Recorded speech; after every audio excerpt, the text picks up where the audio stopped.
What's up? This is Rebel Radio. What up? What up? This is DJ Newmark. This is Peanut Butter Wolf. It's your boy. It's okay. Keep checking out Rebel Radio. Rebel Radio. This is Rebel Radio. We're in the place right here. Rebel Radio is going down. Would you say Rebel Radio? Oh, wait. Let's do it again. Rebel Radio. What's up, Rebels? Welcome back to Rebel Radio, the weekly show where I talk to the rebels who are shaping youth culture. We find out how they do it, why they do it, and what you can do to get a little piece of the pie for yourself. It's also the only show featuring new music every week from EDM.com. That's coming up soon. I'm your host, Josh Levine. My guest this week is DJ XL. He's a Philly native, but this dude is super versatile. He plays hip-hop, he tours, opening for folks like U2, Imagine Dragons, Katy Perry. He produces house music under the name Alpha Pair. He's part of the Scratch Mechanics crew out of Philly. If you're familiar with the Philly hip-hop scene, you probably know Scratch Mechanics. And he's got some great stories for us. He digs into the hard part about being a DJ. You know, I know we think of DJing as a pretty good life, and I think he would agree with that. But there's a lot of work that goes in that most people aren't really paying attention to. So we talk about that. We also talk about why it's a good idea not to have a safety net and how that's helped him in his life. We're going to get into it right after our EDM.com track of the week.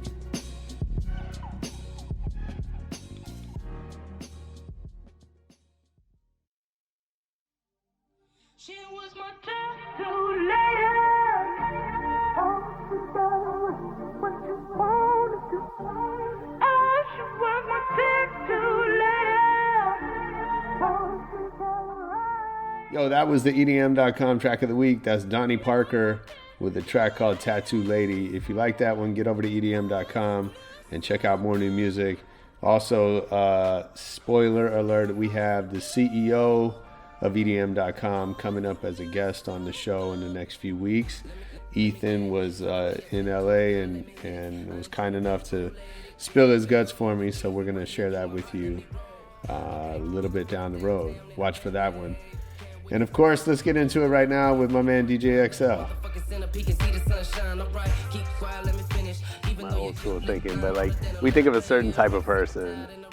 I think because at one time it was a certain kind of person, right? Yeah. Like, when we were younger. I mean, how old are you, if you don't mind me asking? 46. So I'm 38, but I grew up in hip hop very young. So all my teen years and all that stuff. Yeah. And I think 90s hip hop back then, it was one kind of person. Right.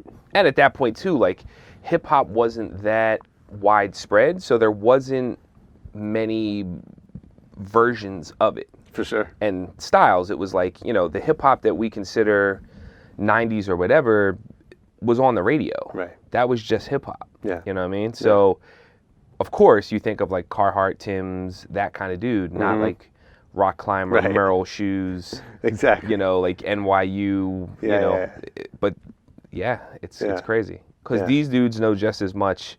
Oh, I'm sure. Stretch and Bob, freestyles, like stuff like that as the other dude would know. You know what I mean? So, Yeah, that's funny. I mean, I think that's happened over time, that just like different people have found their way. Well, I think the other thing that's funny too is that, there's so much, like older hip hop head versus younger hip hop head. Yeah. And what the quality of the music is now or whatever the case is.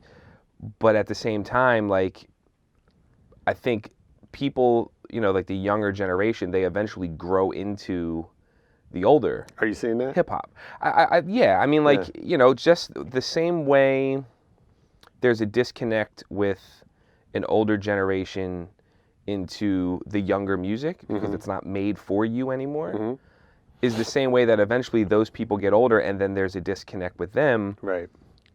I mean, like, I rolled up and I was listening to the Smith & Wesson joint. And I haven't listened to it in a while, but, they talk about similar things just in different ways of what we were, of what they talk about now, shooting people, drugs, and all this other stuff. Right. And of course, at times you're like, when you think about it in the sense of what they're saying, they're like, yo, would these dudes really just like want to run up and shoot somebody at a corner store? it's no different than really what's being said now. It's just that back then, I don't know, it seemed more fictional. Right. You know what I mean? Where now it's like, it's more reality, even though people were still getting killed then and all this other stuff. Sure. We were younger, so we weren't looking at it from that sense. And then we relate to it a little bit more because it's presented in a way that we related to when we were younger versus like trapped out sound, you know, mumbles and stuff like that. So yeah, I mean, that's something I've noticed that I only notice it when there's younger people in the room that music, not all of it, some of it's timeless. Yeah. But some of it sounds really dated. Yeah. And like even stuff that we thought was like great production at the time just feels really thin and really like, you know, but it's meaningful to us because of the emotional value, right?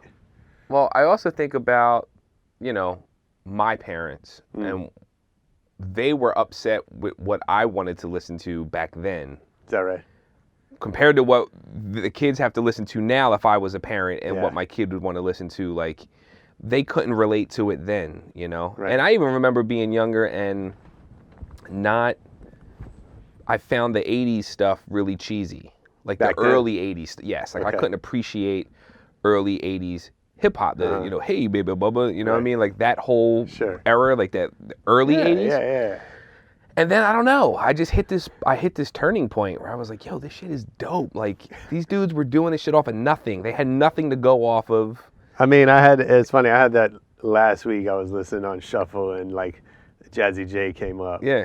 And first I was like, oh man, this is not good. But then I was like, okay, but let's remember like what he had to work with. Right. Not only like the equipment, but also just as a reference point. Yeah. You know, you're creating this. There's just genre. A different appreciation now, I think, that I'm older looking back. For sure. And then of course you have to connect all the dots that if all those things didn't happen, we wouldn't be here. Yeah. So all that being said, to wrap it up, is like, you know, as much as people complain about what it sounds like and what it is now, the content is very similar to what it was then. It's just gibberish for the most part. For sure. And some people find a way to make it make sense and some people don't. And it's still street culture. It's just, you know, the culture has evolved so many different levels that now we're here. Yeah. And for me, you know, this whole discussion is mainly because I still have to walk in both worlds. I still have to be like relevant with a young generation and be able to enjoy the music as well, as much as still there's a part of me that like wants to listen to like Smith & Wesson muddy boom bap rap music, and I can still listen to both. It's just that, you know, if I have to choose one when I'm in my car, it's probably not going to be one of the current things that I have to play in the club. Fair enough. Yeah. Well, let's talk about that, man. I appreciate you. I appreciate you being here and making time for man, this. I'm so stoked to be here. I'm glad I got up in time too. I know. I know these are early hours for DJs. I mean, I dig it. Like, I like, you know, I'm originally from Philly, so the hours would run a little bit later. Right. And I remember, you know, being in my 20s, and especially in like wintertime, you would just stay up all night and then sleep all day. You would never see the sun. For sure. And I moved out here in 2009 and I saw the nightlife was very early and that everything kind of closed. And I kind of dug it to the point that I can get up the next day and have this discussion with you and not like be slumped over the table or, you know. For sure. So I like that because I feel like I get more done in the day. Yeah. And I think it's more, I mean, from my perspective, it's more important to be awake and around in the daytime than it is for when I get to the club. Yeah. Just a late coffee or something, I can struggle through the club if I need to, you know. For sure. But those like 5, 6 a.m. nights, it's not, That's rough. I guess it's just the old man in me now. So I want to talk about how it all kind of started for you. Yeah. Do you remember getting into music Absolutely. at the beginning? Like, what was the first record you bought? The first record that got me to where I am, of course, and I've told this story before, is Rob Bass' It Takes Two. And we were living in South Philly at the time. I was in grade school and 5th or 6th grade or something, probably even maybe 4th or 5th grade. Girl that I went to school with was having a birthday party and they needed someone to be the DJ. and they had this raw bass cassette, and they had the new edition vinyl. It was just like one of those home stereo systems that was all in one. Yeah. And I played raw bass for the first time, and it starts with that like keyboard in intro and jumps into the song, and it just hit me. And that's all I wanted to play the entire party. So I would like rewind the tape, play it over again, rewind the tape, play it over, just put the record on to get to the beginning and then start it back over again. It was awful from the perspective of being a good disc jockey, but maybe. I left that party and I was just like, I need this. I don't know. You have to take me to get this. And I took my parents and I went to go get that record. Yeah. Yeah. And DJing wasn't even a thing for me. I still didn't even know what it was at the time, more than maybe just like seeing Jam Master Jay or somebody like scratch. And that's really what got me the sound of scratching, of like manipulating a record back and forth. So any records my parents had in the house, I would just mess with on this turntable. We had this wood console system, which I'm sure they weren't stoked about. But even I was talking to one of my friends. I don't know if you remember, but those little toys that we all had where you would spin the thing and it would play a sound. It was like farm animals. You can scratch on those. Yeah. So that, somehow I figured that out, where you can just move it back and forth and the sound would move back and forth. Right. So just all that, and all those little things just kept like building and building and building until eventually I met some friends when we moved to a different part of town, and the idea of pursuing this a little bit further became an actual thing. So, we back then, and I've heard this story a few times, is like you would just ask around and someone's older brother would have a turntable in their closet. Not really something that happens anymore, but you would be able to kind of like gather equipment. It wasn't the best equipment, but it was enough for you to get going. Get started, yeah. So we did that and, put our little allowance money together or whatever, and we'd go grab our records and take the train downtown. And we would just sit in the basement and just scratch or screw around with records or practice mixing or, with really nothing to go off of, just teaching yourself or what you heard on the radio or what you maybe saw. But I mean, at this time, like, did you knew about Jeff and Victor to play? And no, I didn't Philly know. Cats. I didn't know about Victor. I mean, Okay. I didn't really get familiar with Victor till later on in life, because at this point I'm only 11. Right. You know what I mean? So now we're in '91. So Jazzy Jeff, very familiar, live at Union Square, I think is probably a great example of what a lot of people from my generation went off of, because it was on the actual record. You could listen to it. It was mind-blowing to listen to and then trying to mimic what was going on. Other than that, Philly guys just had to go off of the radio. Right. And luckily for us, there were some really good guys that were on the radio at that time. Yeah. This dude named Rand was on Power, Jay Ski was on Q, and just recording those guys and trying to duplicate what you're hearing them do with different records. But I think, of course, at that point, because there was less to go off of, it made you work a little bit harder at it, because you had to really figure it out. Yeah. But that being said, like, it stayed with me throughout my whole life. There was never a moment where like I didn't want to do this anymore. I went back and forth with rapping and emceeing, and I had a group and doing that, because I didn't really get my own equipment until '97. So at that point, I would have to borrow a friend's equipment, make a little mixtape. But you're playing gigs and stuff. Wasn't really playing any gigs. Like we did house parties for friends. I mean, this didn't really become a money-making opportunity, until way later on in life. I mean, at least 6, 7, 8 years later, Up until that point, all throughout my high school years, your 94 to 97, making a mixtape and dubbing it as many times as you could and selling it was probably most of the glory that I was going to get, which was amazing for me. Sure. Because it wasn't really costing me anything, and it was just enough validation that you felt like you were where you belong. Yeah. Because a lot of people in that time, if you were in hip-hop culture, you had to find a place to fit in. If you didn't break, if you didn't do graffiti, and if you didn't rhyme, there was only one other place for you to go. Right. And I really wasn't great at graffiti. The emceeing thing worked well for me, and I think a lot of people thought I was going to get a record deal and pursue that. But when I came to the fork in the road, I don't know, just the DJing felt like a better choice. And then I got here, you know. And was there anyone like mentoring you in those early days? Like, no, I mean that you know, the beauty of it was like you kind of had to police yourself. Yeah. And I would, you know, I'd put myself in any predicament, any situation to be around someone who would be influential in my eyes to this. But it wasn't easy to get to because at that point you're a teenager. So you're still not really welcome in any of the nightlife stuff. Sure. And internet really wasn't a thing. So you couldn't just hop online and soak up all the information you can get. You had to go to it and find it in person. So Jay Ski ran, like those dudes, I would really go hunt down if they were doing a live broadcast from a parking lot someplace. Yeah. Just to be able to watch and see what I was supposed to look like or sound like or what I was supposed to carry records in or, you know, flight cases and just everything. Oddly enough, though, a lot of people from that generation taught themselves. Right.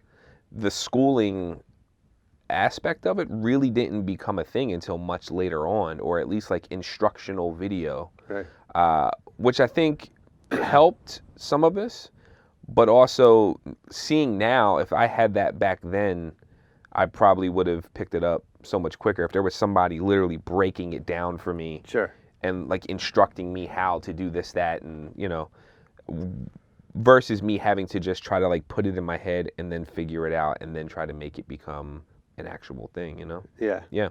Yeah.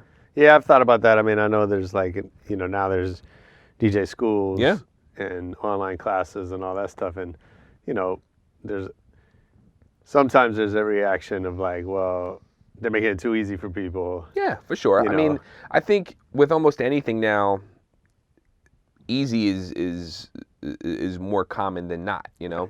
Learning how to take a great photo or shoot a good video, it's way easier than it was then. Or, you know, even recording a podcast and having like official sound, you know, or making music and not having to be in a studio or, you know, yeah, of course, it's all easy. The only thing that I think really helps is that because it's so easy, it's easy to get in and get out. Right. You don't really have to invest much anymore, you know? When you wanted to learn how to be a DJ, you had to find equipment. You had to invest money. It was not cheap. You had to buy records. You couldn't just buy one. You had to buy two. Right. You had to buy needles. Like, you had to buy all these things, and then you had to learn. Right. So there was a lot, Sure. you know, you had to put into it. It wasn't just like a hobby you would jump in and jump out of.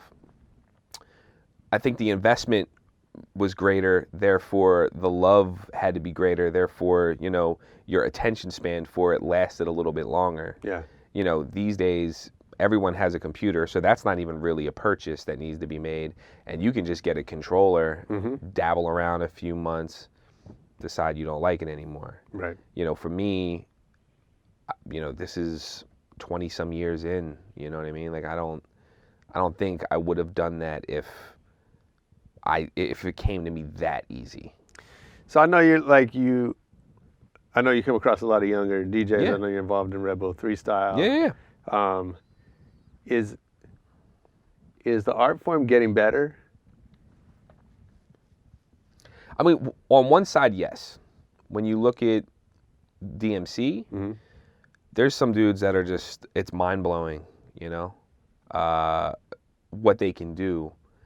Partly because of the advancements of all the things around them, including being able to piece a waveform together that has all the elements you need it to have.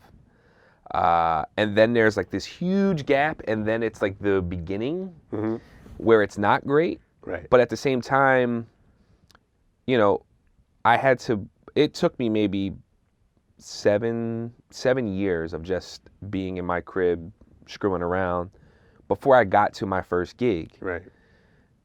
Now there's people that don't even wait 7 months.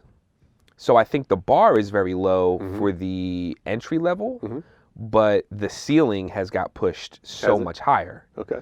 I think with anything, of course, now because there's more people in it than there was before, you're going to see it's a little bit diluted. Yeah. You know what I mean?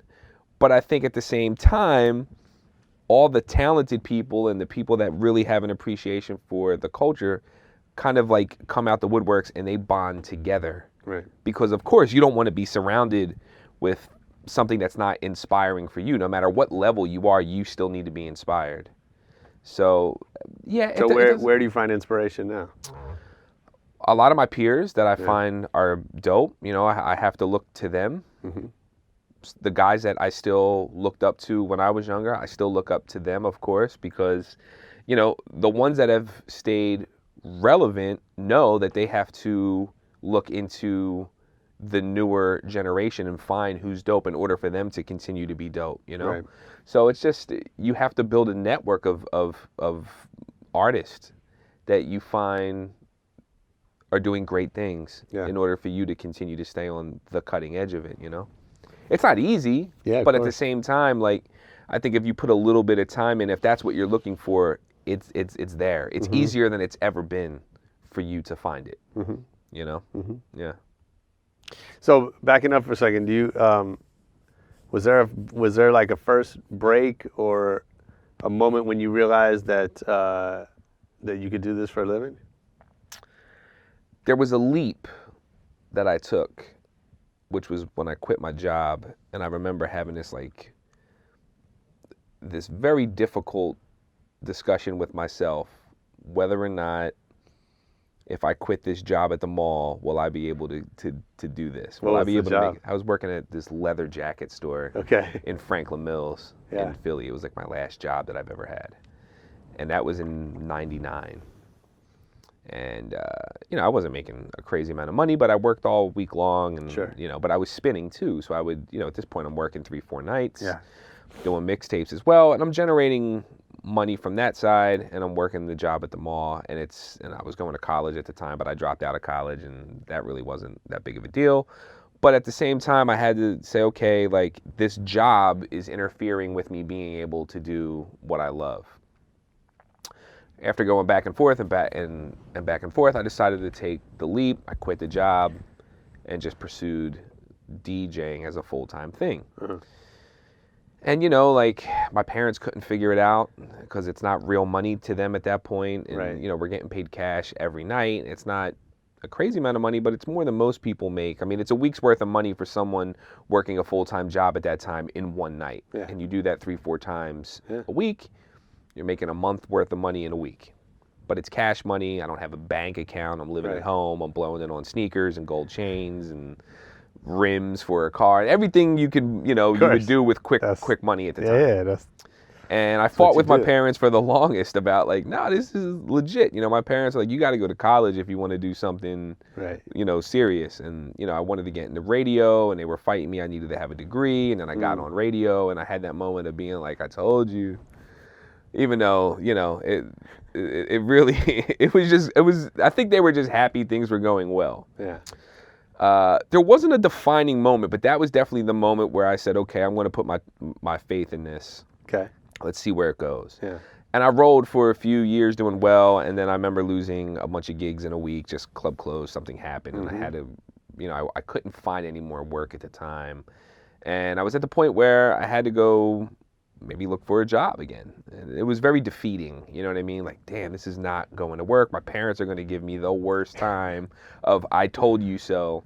And I took this job for 3 days in this eyeglass factory, like making the lenses. It was awful. It was just like high speed conveyor belt, like Laverne and Shirley type thing, you know what I mean? For all the young people that don't know what Laverne and Shirley is. And I worked 3 days and it was awful. And I wound up getting work again and I just quit without even like thinking about it. I was like, I can't do this. I'm out. I have to go back on tour or something like that. I gave him an excuse. I dipped. I never had to work another job again, you know. And every year that you get through, at least for me, is a huge accomplishment, like a notch on the belt of I made it another year of just doing this and making a decent living. But there's no security, you know what I mean? Like, you don't know what's going to happen. Right. You asked me, you know, how's the year going when we first started talking, and year's going good, but that doesn't mean it's going to stay good. Of course. And, you know, there were years where the beginning of the year is awful, and you're kind of like just like scraping the bottom until maybe March, and then it picks back up again. Yeah. So, I mean, it's all definitely been a blessing to be able to still do what I love and still be in love with it and make money off of it enough that I can, you know, take care of myself and take care of some of the people around me if I need to, you know. I hope it never ends. I don't want it to end, and I work as much as I possibly can to make sure that it doesn't. But at the same time, I feel like you as an artist only control maybe at best 50% of that. And then it's up to the people and just life itself of what's going to happen. You know?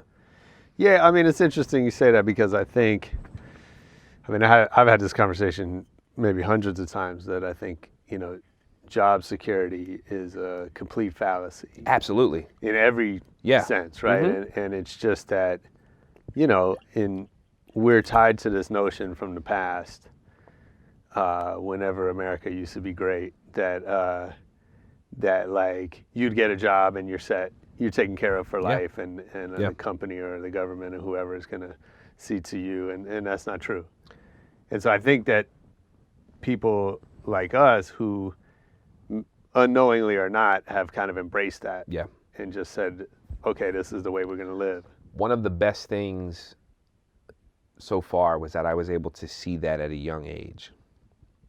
My parents, of course, middle class, got a job 30 years ago, just stuck with that job, never looked for anything else. Yeah. They got comfy, like most people. I mean, I used to work. And you just ride that work out, you know, until you get to the retirement age. And I saw early on that there really wasn't security. No matter how secure you thought you were, there was none. People that I went to school with, that went to college, got a degree, were working in furniture stores that I was spending my money in to buy furniture because I still had a job and they couldn't find a job. You know what I mean? Yeah. And all throughout my life, I've seen this pattern over and over again. People, you know, they climb the ladder, but so far, the job decides they don't want to pay you what you've earned. They're going to hire someone younger. You get cut. Now you got to start all over again.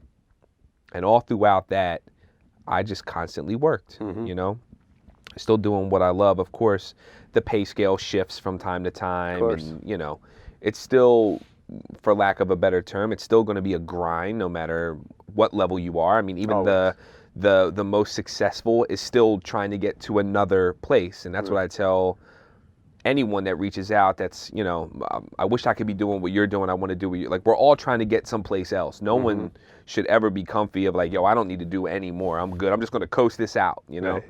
And of course, like, you get these people that are still stuck on that old way of thinking of like, when are you going to retire? How long can you do this for?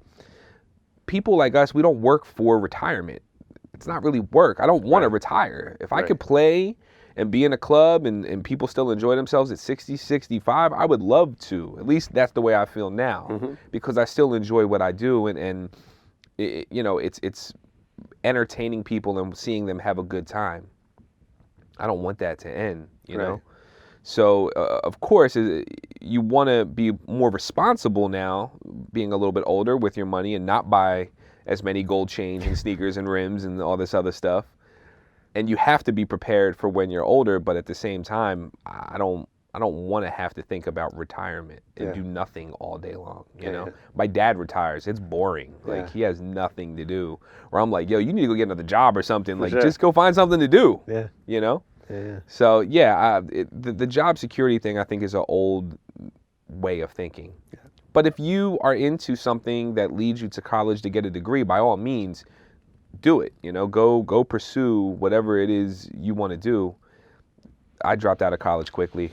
I met a really good friend I'm still friends with today who was interning for one of the heads of like urban radio or whatever at BMG. And we would cut class, hop on the bus, go to New York, hit all the record labels, gather a bunch of records, meet all the people. And we would do that like every week. Yeah. And we started throwing parties and stuff like that. And that was the best thing that came from me being in college at that time.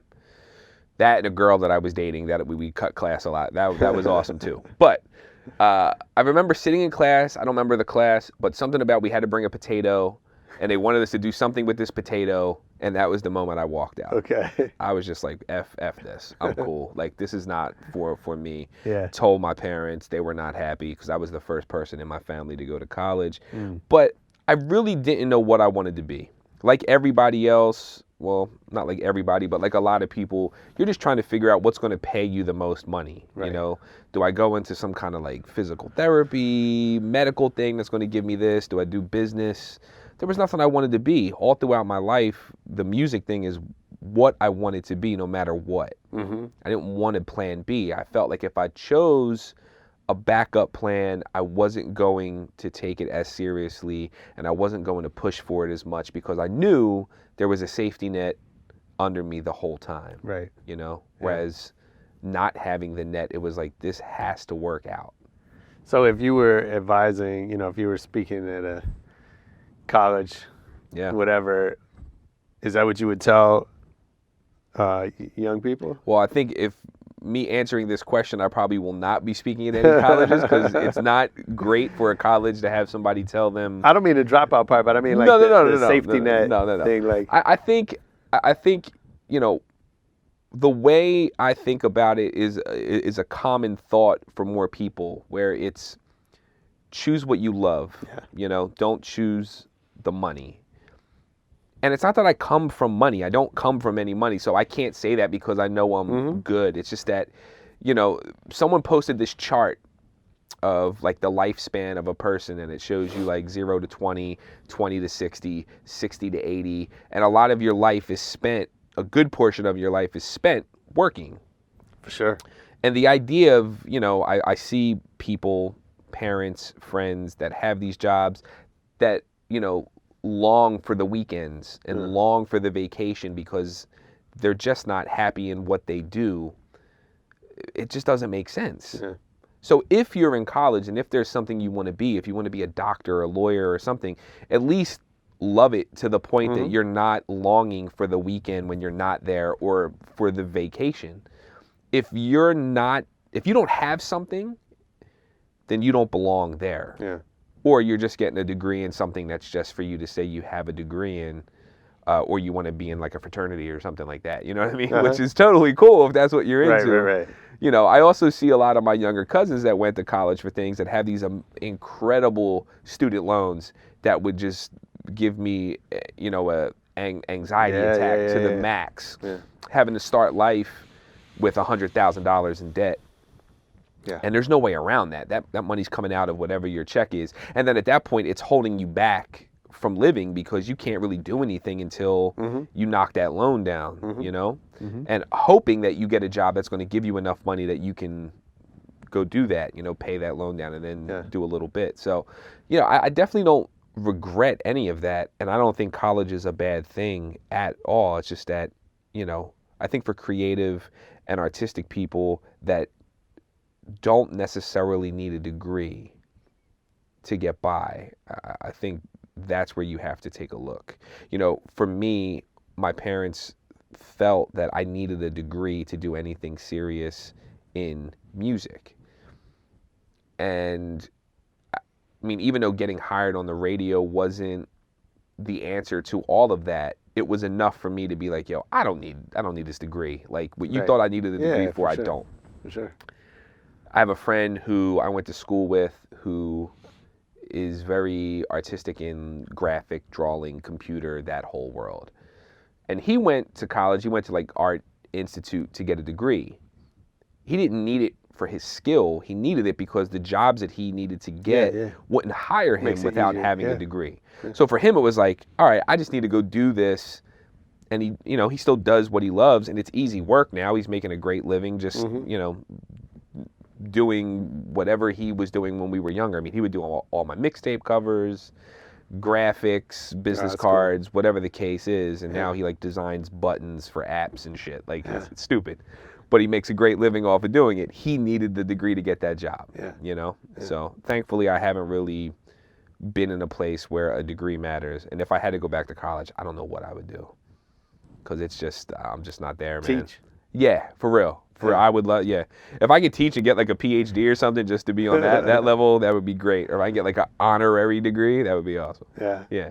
But as far as like me taking classes, oh my God, nah. I'm there. No, I'm just not there, man. I feel you. Yeah. So you know, thinking about that, like you were talking earlier about how technology and just access, everything's easier. Yeah. So how do you, I don't know if you do have this conversation, but how do you or would you tell it, like a DJ starting out today, why should they work as hard as you did? Well, see, that's the problem, is they have to work harder than I did. How do you mean? Well, now, you know, when I started, you only had to do a portion of what I have to do now. You know, you didn't have to worry about branding. You didn't have to worry about social media. You didn't have to worry about anything else other than making sure you had the records, Right. making sure you were at the club on time, you know? Making a mixtape was probably the only like extra production cost you had to do. Yeah. And even then, like, you could sell those. You know, you were making money. You got that money back. Right. This today is a full-fledged business. It's Crystal Geyser over San Benedetto water, you know? Right. Why am I going to buy this one, even though I didn't know this was here, but why am I going to buy this one over this one? I have to run this full brand now. I'm running a soda brand. I'm running a phone brand. Like, you know, it's so much harder, and there's so many more people. And even though you can put the music out so much easier, there's so much more content to have to sift through. Yeah. So at this point, the beginning, in my opinion, is much harder than it was back then. For people like me, the hard part for some of us was understanding that we had to modify our business sense. Some of those guys couldn't figure it out. Yeah. And as much as I would try to help as many of my friends as I possibly could, social media has to be done in a certain way. The images have to look a certain way. They have to be presented in a certain way. It's so much more to think about, you know? When you think about that and the DJs that you respect, who's done the best job of that?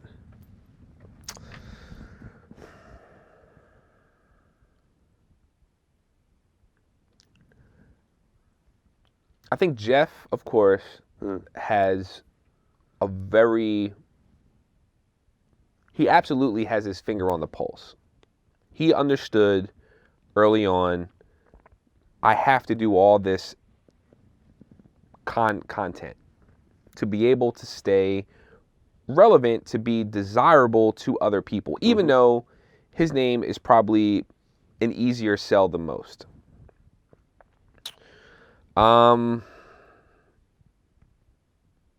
Yeah, but he could have kind of faded away and just been the DJ that only DJs know about, like that kind of thing, right? But he didn't. He could have, but at the same time, like, he would be cheating himself if he did. I mean, the idea for him, just like everyone else, is brand awareness and to be able to increase your worth.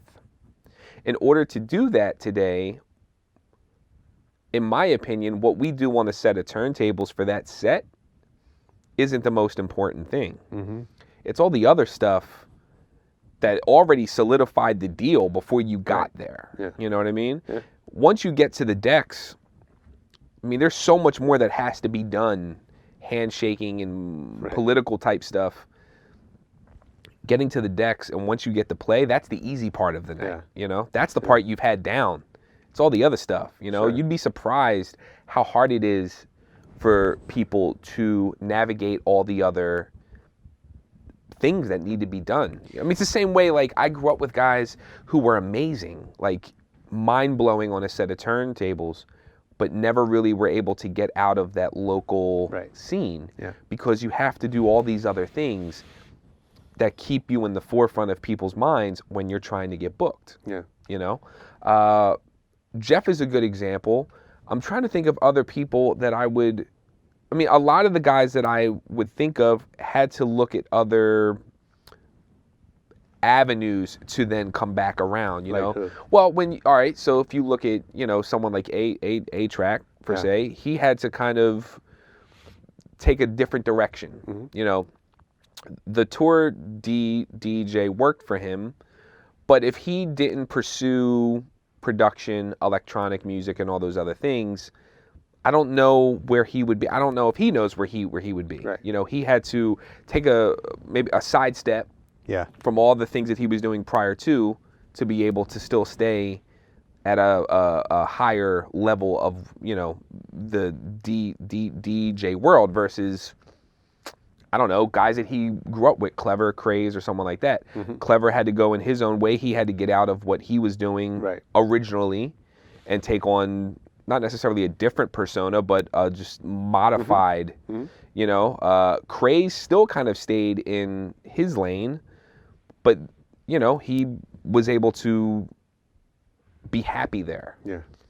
Now, whether or not he stepped out of it and did something else, would it have put him in a different place? I don't know, you know? But everyone, I think, came to a point where doing what they were doing prior to just wasn't enough. Yeah. So for all this, what's the hardest part of your job? The hardest part of the job at the moment is all the other things, you know? The things that I think people don't see as being part of the job. The travel, as you become, as you get older, becomes tough. Yeah. There's no way around it. You're jet lag, staying healthy, making flights to get, you know, first flight out in the morning, staying up all night, first flight out the next morning. Yeah. It's not a complaint for me, but that's where it becomes more of a strategic planning on how to be able to perform at your best level when you get to the club that night. Yeah. You know? Luckily for me, I've never really overindulged in the drinking or the drugs or anything, so that doesn't interfere. Right. But just staying healthy, you know what I mean? Like, there's no excuse you're going to be able to give when you show up. You're not feeling well and you can't play to the best ability, you know? Yeah. Outside of that, the social media and the branding isn't the hard part, but I will say for just being the DJ and not the producer, generating a significant fan base seems to be difficult for guys like us. Yeah. It seems like, you know, the higher paid, more desirable talent are producers who spin. Yeah. Then, you know, they have fans. There's people that will flock to go see them. The DJs don't seem to get that same response. And it becomes harder, of course, for all of us to continue to market ourselves and generate worth. Because at the end of the day, if a club's going to pay to fly you in and all this other stuff, they have to feel that money they're investing, they're going to make a return on. Of course, you know? Yeah. So that's where it becomes a little tricky, and I feel like everyone's looking at everyone else to figure out what can we do. Because one person can put out a song and tour a whole year. A DJ can put out a mixtape and it does nothing. Right. You know what I mean? It's just something all the homies listen to, and it's like, yo, this is cool, but you're not getting a gig off of that mixtape. Right. So I think that's where it's difficult. I think that's where a lot of us are just trying to figure out, how do we make something stick? So I noticed you produce under other names. I have. I don't know why I did that. I thought maybe like it would just be fresh if I did it under a different name. I think maybe there would be a curiosity, but then of course I would promote it under my own name, so then there was no curiosity. I mean, I have a lot of friends that have done it that way, and I think, you know, I think it's kind of an old school way of thinking, right? That I think for me, I felt less liable if it was whack.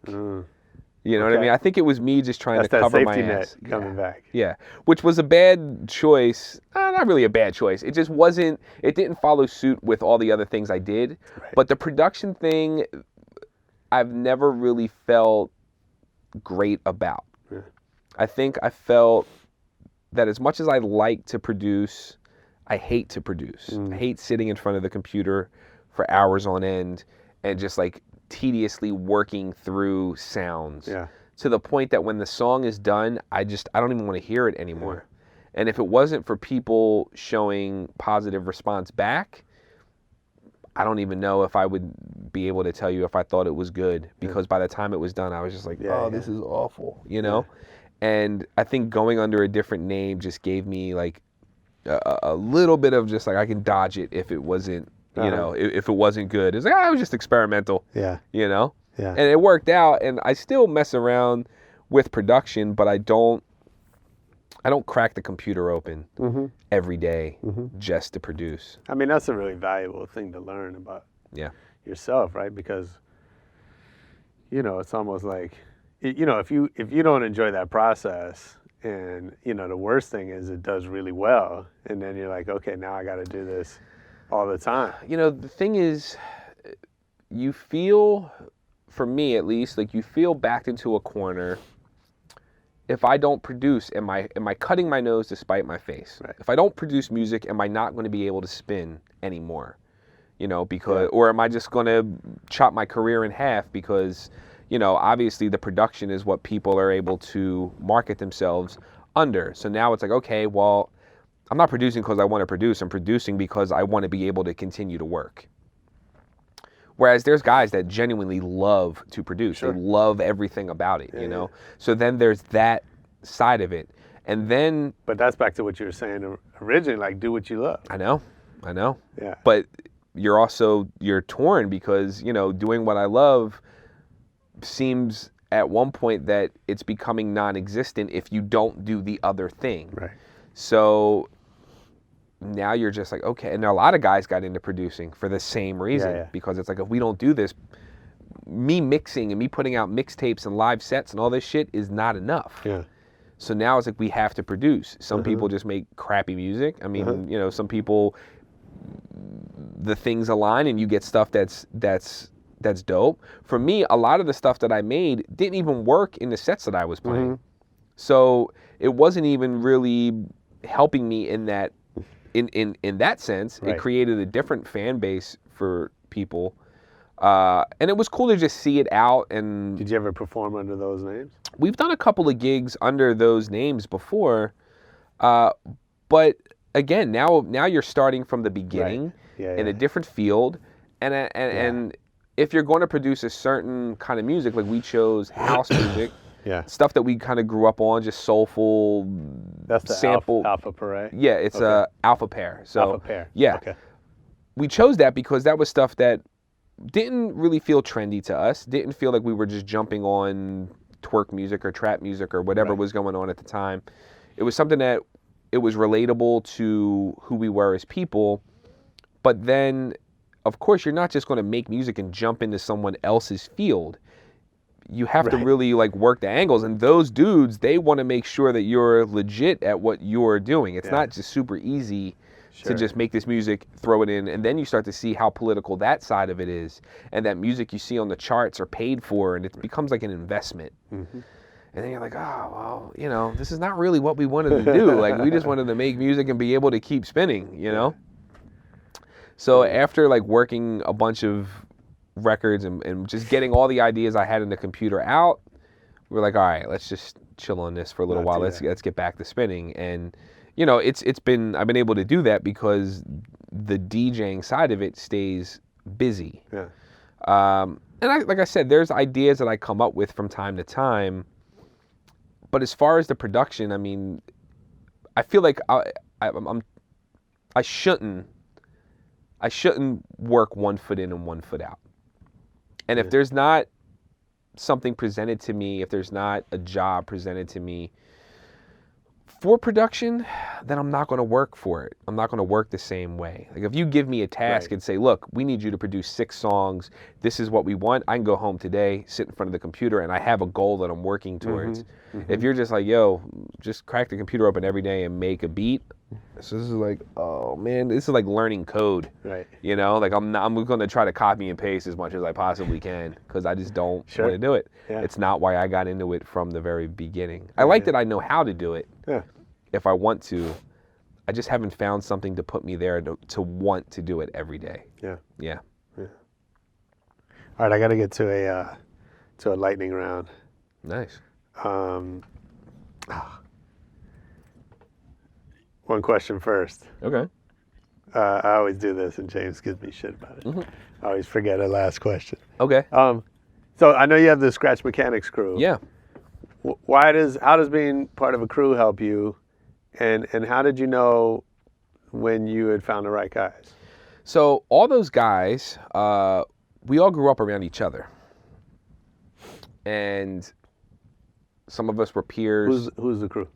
So J-Ski, Question, Atom Bomb, Active, J1B, Impulse, Roams, Elixir, Spinbad, AV. That's deep. It's a pretty deep crew. Yeah. But they're all peers, and some of those guys were around before us, and everyone was very like-minded. And Philly wasn't really known for crews that work together. Yeah. And I think early on there was a common thought of we could get more done if we all had similar goals, if we just attacked it as a crew, versus doing it separately. Everyone was working, and it was inspiration being around each other, learning different scratches or styles of playing, or someone had a bunch of good music here that one other person wasn't up on, or someone else had opportunities that were coming to them that they were able to share, or even being in the clubs and being able to create a household name that there was trust behind, that if I couldn't do a gig, I would be able to just bring one of the other crew members in and fill the gig, and I'd be able to go do another gig. And there was never a question of if they would be able to do the job. Sure. It just made sense, And it's great to see all those guys still working, still pursuing what they specifically love and their walks of life, and how they all kind of still cross paths throughout, 18 years later, you know what I mean? Yeah. But I asked Ski first. If Jay Ski would have said no, I don't know if we would have pursued it any further, you know what I mean? Yeah. And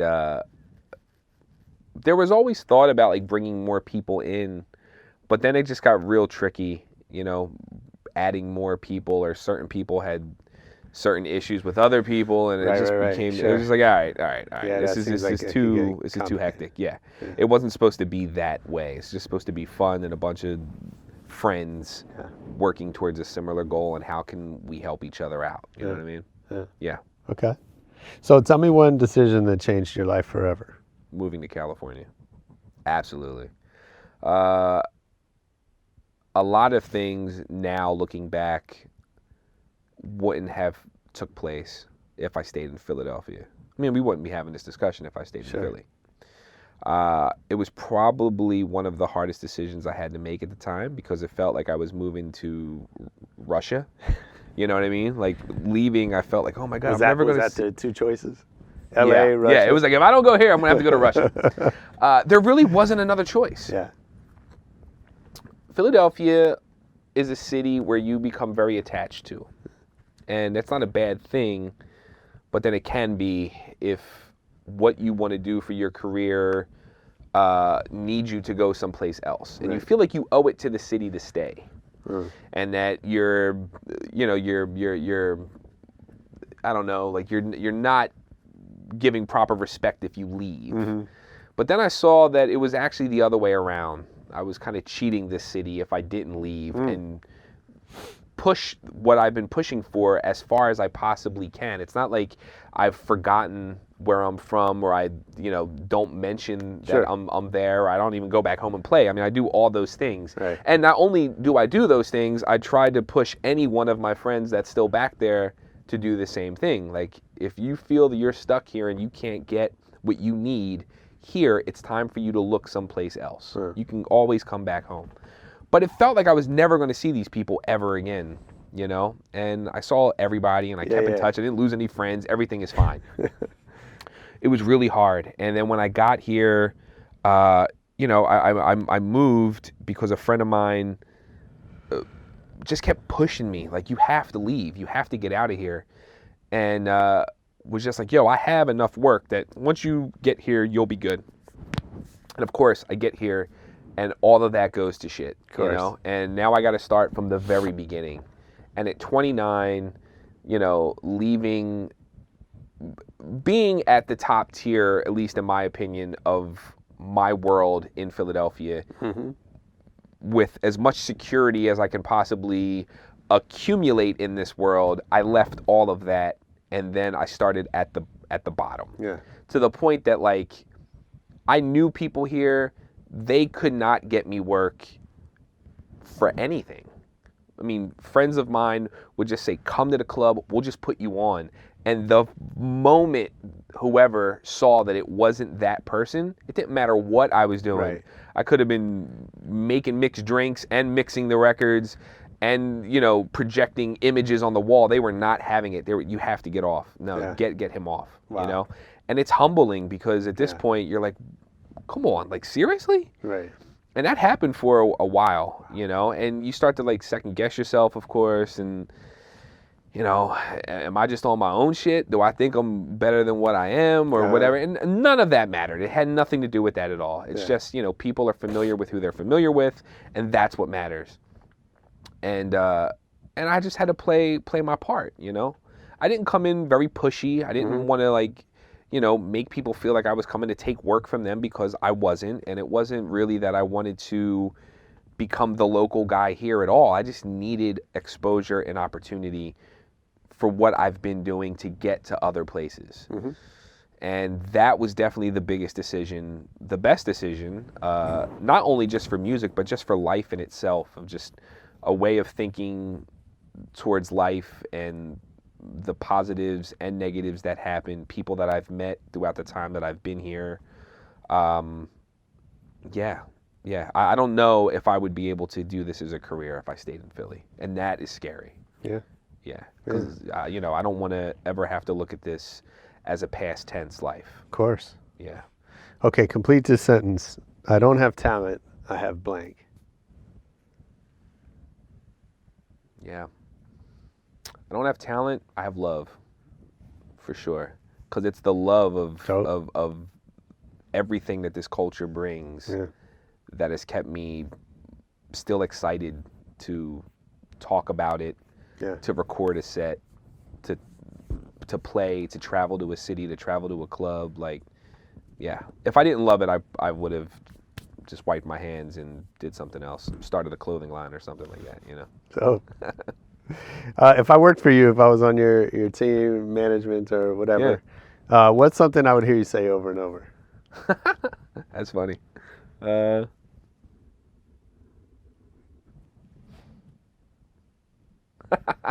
Oh, man.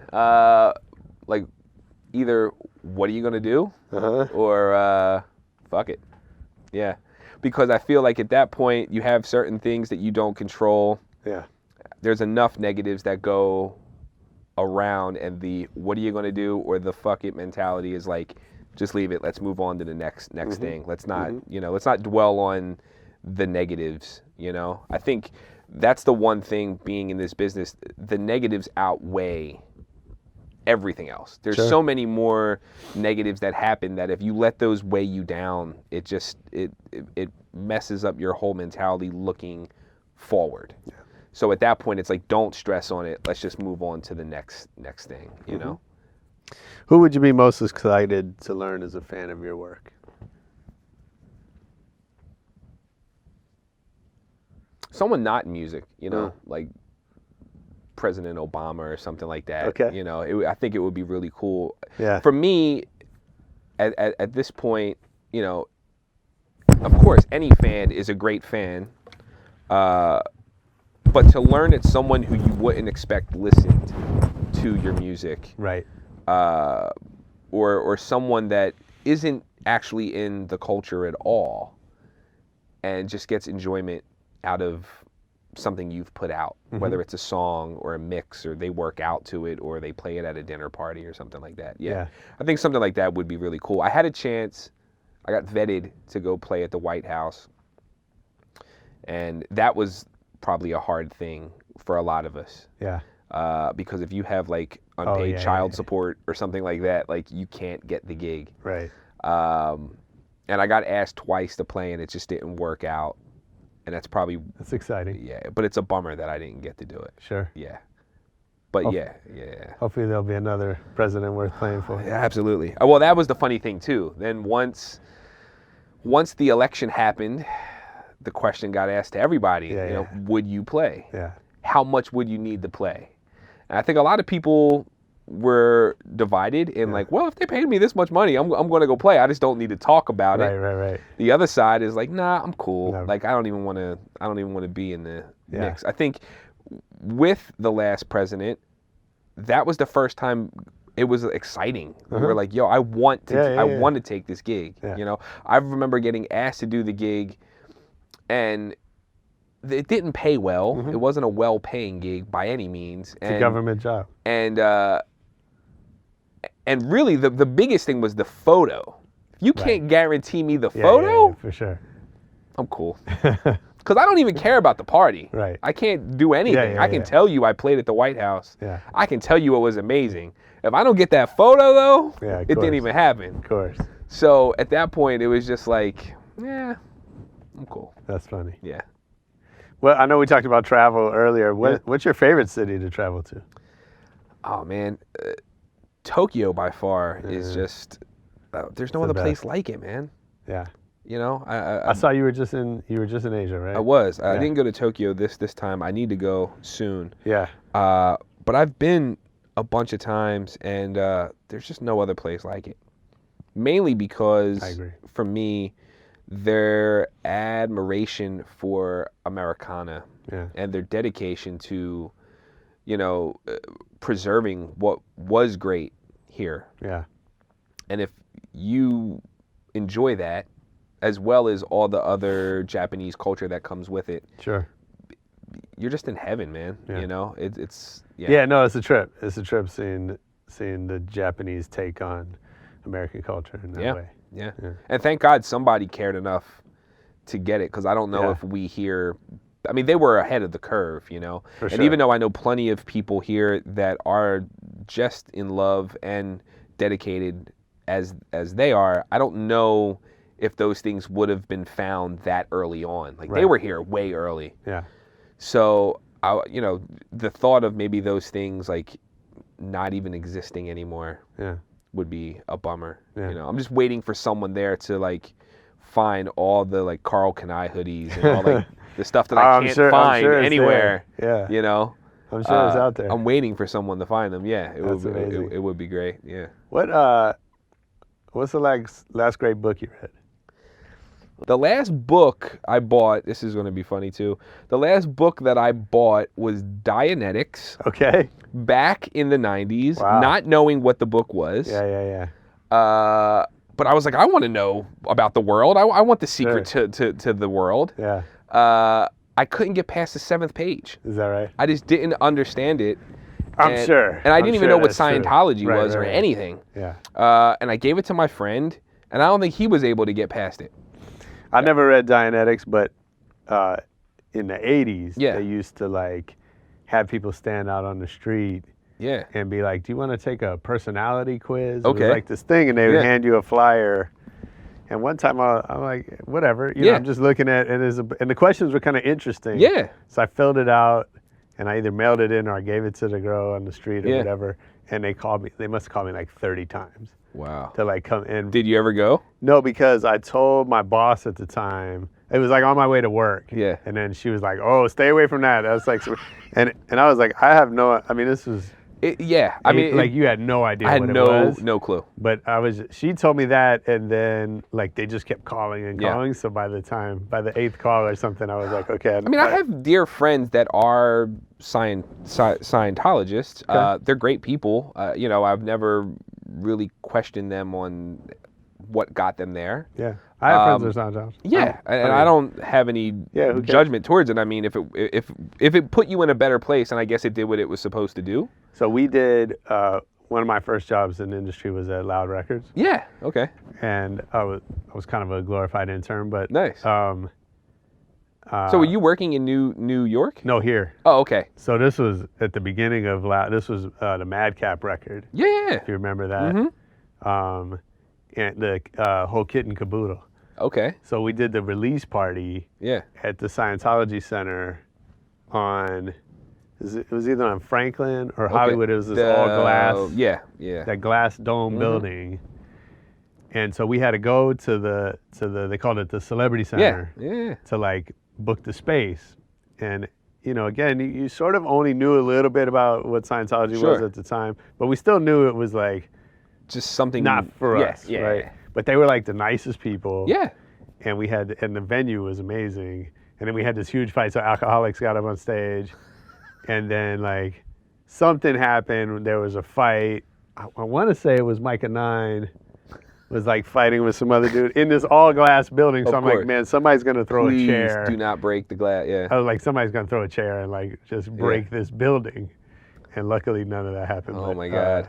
That's crazy. Yeah. Yeah, so like I said, when I was in college, my homie interned under Mike Bowles, who was the BMG like national mix show director or whatever. So we would be in the Loud office and all that other stuff. It was really fun at that time, man. You know what I mean? Because for sure. you know, just it felt exciting. Yeah. It felt more personal. Yeah. Because if you weren't there, you weren't involved. You didn't know about it. Right. Yeah. You know, now you don't have to be there anymore. You just see what everyone puts on their phone and you're like, Right. I saw it. It was cool. Yeah, totally. So, okay, what movie have you seen the most in your life?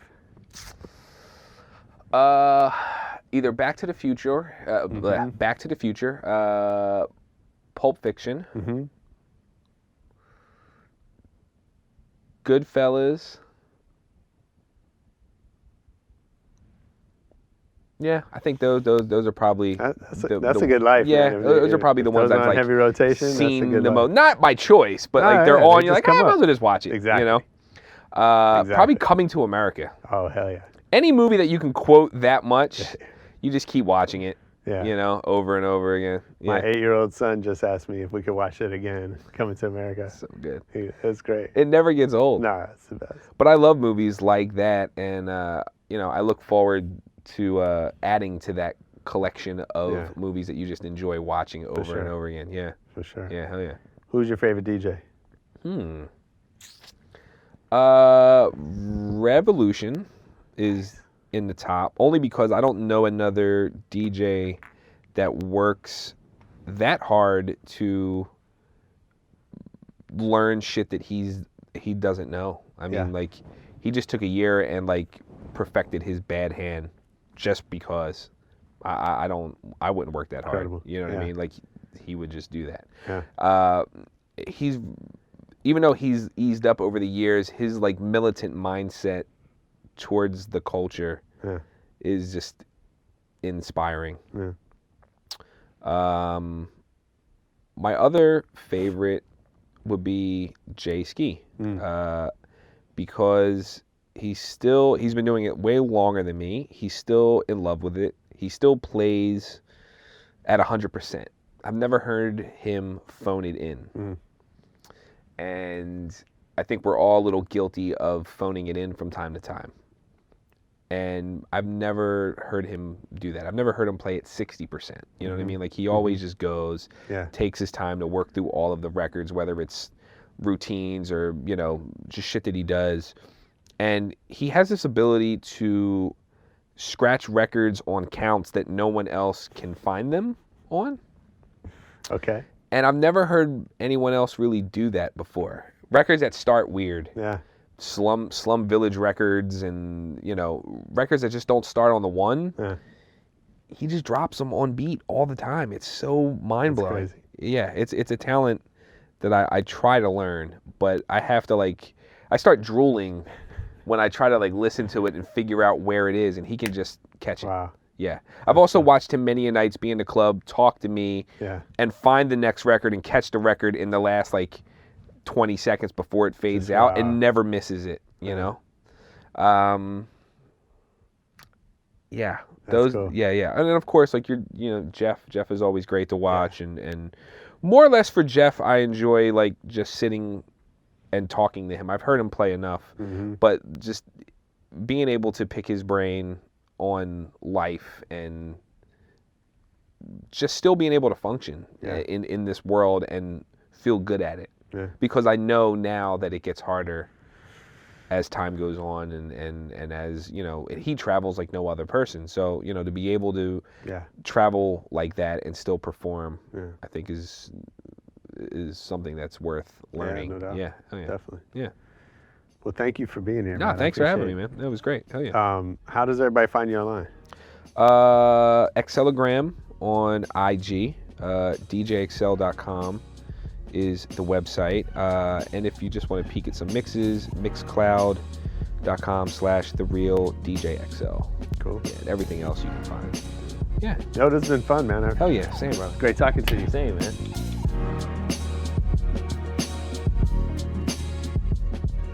Yes, that was DJ XL on Rebel Radio. I hope you enjoyed it. I know I did.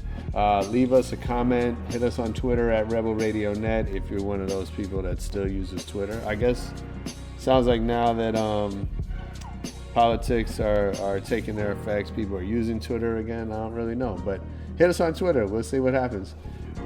You can get our Facebook page. You can find some videos on YouTube. And you can come back next week for more Rebel Radio. Peace.